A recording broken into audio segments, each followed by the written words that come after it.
Shigeru Miyamoto. The man, the myth, the legend.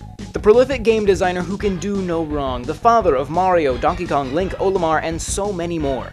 It's easy to give Miyamoto all the credit when it comes to Nintendo's slew of hit titles, but over at NintendoWorldReport.com we've been doing some digging. Turns out, Miyamoto didn't make those games entirely on his own. Behind every Nintendo hit is a team of talented artists, programmers, writers, and designers who bring those legendary characters to life. So with that in mind, we're going to highlight some of the major development teams at Nintendo. We'll run through their history, take a look at some of the key players, and maybe even throw out a few predictions on what the team might do next. In this first episode, we'll take a look at the Kyoto-based EAD Software Development Group 1. Great name, by the way. You can tell a lot of creativity went into that. The name may not sound familiar, but you've definitely played their games. EAD1 has been in charge of the Mario Kart series for the past few years. They're also the makers of the Nintendogs series. The team is led by Hideki Konno. Konno joined Nintendo in the 80s as an assistant director on Doki Doki Panic, or what we Americans know as Super Mario Bros. 2. He would later work under Miyamoto and Tezuka on Super Mario Bros. 3 and Super Mario World. Konno worked his way up to director during the SNES era. His first title as director was SimCity on the Super Nintendo. He would then go on to direct Mario Kart, launching a series that Konno would head up for the next 2 decades. His final Super Nintendo project would be Super Mario World 2 Yoshi's Island. He would later move on to the N64, directing Mario Kart 64 and Yoshi Story. His final game as director would be Luigi's Mansion, which was a launch title on the GameCube. After that, he took on a supervisory role, overseeing EAD1. He's also credited as being one of the designers who worked on the Nintendo 3DS. As supervisor, Konno built up a team of talented individuals to work under him at EAD1. One such man was Kosuke Yabuki. Yabuki joined Nintendo in the mid-2000s. His first official role was as a planner on The Legend of Zelda Twilight Princess. You could certainly say that he was thrown directly into the deep end. After that, he would leave Hyrule and make his home instead in the Mushroom Kingdom. He worked on both Mario Kart Wii and New Super Mario Bros. Wii, but would get his first directorial role in 2011, on Mario Kart 7 for the 3DS. After that, he moved right on to Mario Kart 8, where he's currently working on DLC, which should be releasing later this year.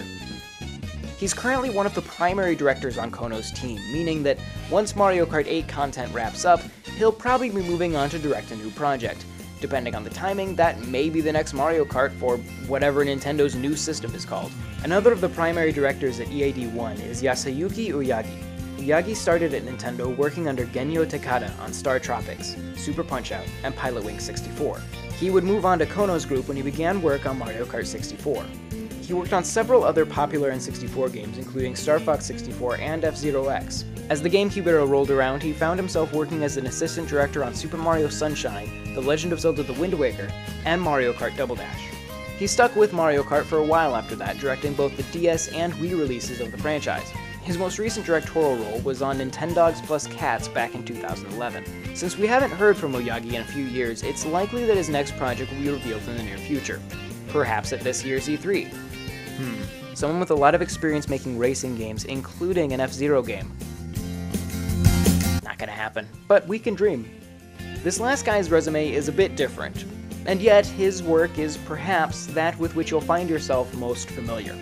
Kiyoshi Mizuki was the director of Mario Kart Double Dash. He found himself working in EAD Group 1 as the director of the original Nintendogs.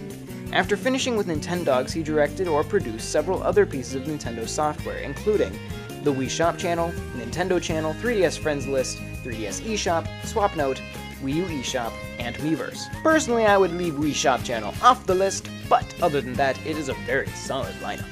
By looking at what various directors have worked on in the past, and how long it's been since their last release, we can start to make guesses on what Nintendo might be working on next.